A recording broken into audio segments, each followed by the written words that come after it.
It's no secret that the Quran and I have had our differences in the past.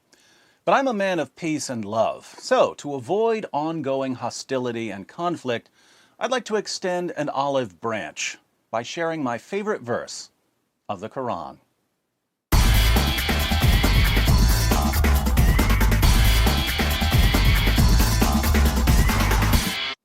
You might think that my favorite Quran verse is the verse I quote most frequently, Surah 9 verse 29, where Allah commands Muslims to violently subjugate Jews and Christians.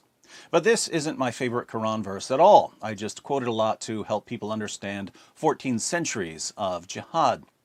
Since Surah 9 verse 29 isn't my favorite Quran verse, you might think that I'm referring to one of the amusing verses I often use to refute common Muslim arguments. For instance, when Muslims claim that the Quran contains scientific miracles, I like to point out that the Quran says that Dhul Qarnayn traveled so far west he found the place where the sun sets, and that the sun sets in a muddy pool, and that stars are missiles that Allah uses to shoot demons to keep them from sneaking into paradise and listening to his secret plans, and that semen is formed between the backbone and the ribs. As helpful as these verses are, however, they're not my favorite. My favorite verse of the Quran is found in Surah 33, Surat al-Ahzab, one of the most freakishly disturbing chapters of the Quran, and that's saying something. What's amazing about Surah 33 is that, as nauseating as it is, we only have about a third of what it originally said. What we have today is what was left after Muhammad's wives and others sanitized it by removing some of the most abominable and sickening parts. Muslim sources show that more than 100 verses of Surah 33 are now missing. In Abu Ubaid's Kitab Fada'il al-Quran, Aisha declares, Surat al-Ahzab, Surah 33, used to be recited in the time of the Prophet with 200 verses, but when Uthman wrote out the codices, he was unable to procure more of it than there is in it today. Surah 33 in today's Quran only has 73 verses, but it originally had around 200. That's a lot of missing verses. And we know what some of these missing verses said. In Sunan ibn Majah, 1944, we read, It was narrated that Aisha said, the verse of stoning and of breastfeeding an adult 10 times was revealed, and the paper was with me under my pillow. When the Messenger of Allah died, we were preoccupied with his death, and a tame sheep came in and ate it. We discussed the verse of breastfeeding an adult 10 times in my Sheepgate video, which I'll link to at the end of this video in case you haven't seen it yet. In brief, before more than 100 verses were removed from Surah 33, one of the verses said that if a man and a woman aren't married to each other but they need to be alone together for some reason, the woman is required to breastfeed the man 10 times so that he'll feel like her son and won't be tempted to have sex with her. So according to Allah, the proper Islamic way for women to avoid sexually arousing men is to put their breasts into men's mouths this many times. Fortunately, Muhammad's wives had a better understanding of human nature than Allah did, so they conspired to remove that verse and other verses when Muhammad died after he was poisoned to death by a Jewish woman whose family had been slaughtered by Muslims. But in my humble opinion, Muhammad's wives should have taken out the entire chapter. Keep in mind, this is the chapter where Allah gives Muhammad special permission to break the 4-wife limit. Muslims are allowed to marry up to 4 women and girls, but in Surah 33, verse 50, Allah tells Muhammad that he can have as many wives as he wants. How convenient that the man who was receiving the revelations got the most sex partners. This is also the chapter where Allah orders Muhammad to marry the wife of his own adopted son after Muhammad causes the divorce by lusting after her. Since marrying the divorced wife of your own adopted son was frowned upon in 7th century Arabia, Allah decided to abolish adoption in Surah 33, verses 4 to 5. Adoption, of course, is one of the most loving, humane practices in human history, and Allah abolishes it so that Muhammad can have the wife of his own adopted son. Anywho, this utterly detestable chapter is the chapter that contains my favorite Quran verse. My favorite verse of the Quran is Surah 33, verse 53. Surah 33, verse 53 is my favorite verse because it shows beyond any rational doubt what the Quran really is. The historical background of the verse is that Muhammad would sometimes invite people to one of his many houses for dinner, but people would show up early or stay late because they wanted to talk to him and ask him questions. Muhammad didn't want these people hanging around, but he was too shy to tell them that they were annoying him. That's when Allah stepped in and revealed Surah 33, verse 53.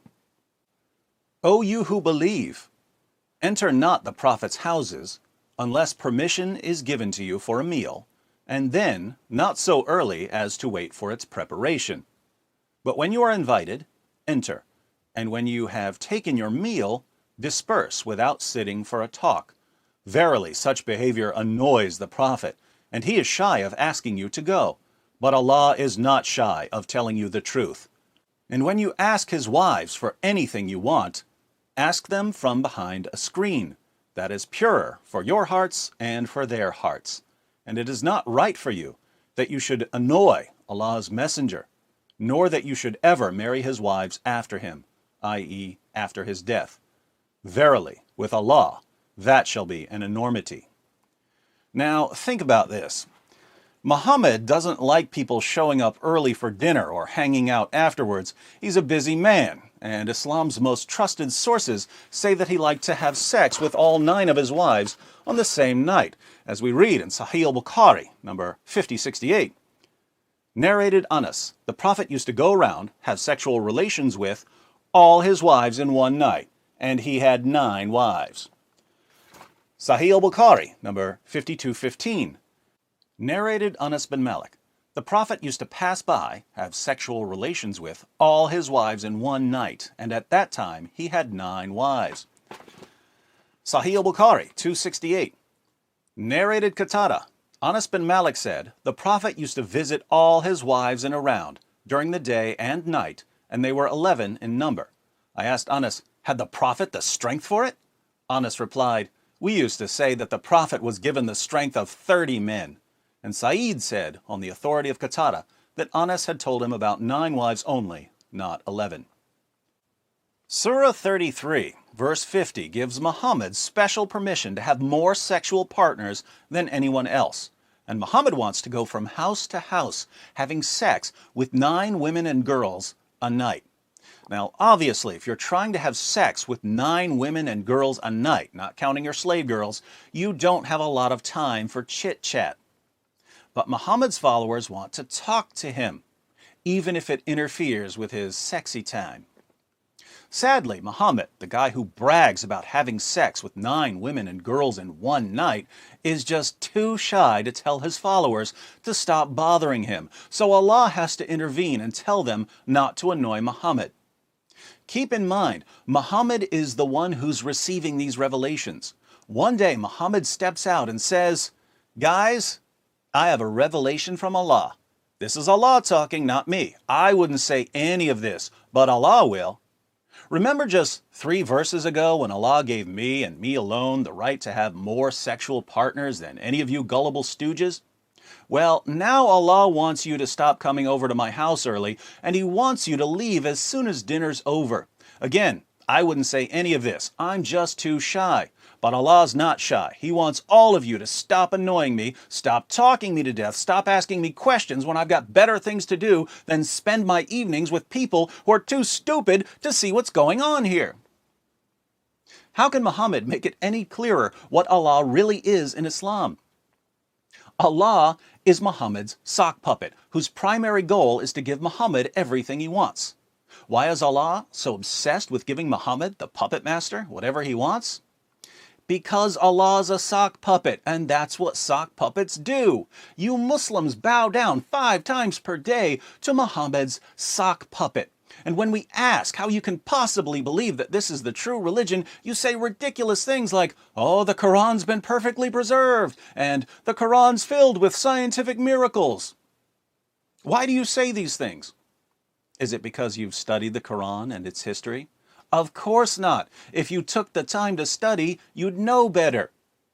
You believe that the Quran has been perfectly preserved and that the Quran contains scientific miracles because your leaders, your imams and sheikhs, the puppeteers, keep the puppet show going for you. But instead of getting mad at them for deceiving you, you get mad at me for telling you that you're being used and manipulated. Now, I'm sick of being the bad guy all the time, so I'm not going to tell you that you need to grow up and learn to study for yourself instead of mindlessly believing what your lying leaders tell you. I wouldn't say that to you because I want to be nice. But I'm happy to inform you that I recently received a revelation from Allah. And Allah isn't nice. He tells you what you need to hear, even if it hurts. Grow up and learn to study for yourself instead of mindlessly believing what your lying leaders tell you. Listen to the super genius David Wood, or you're doomed.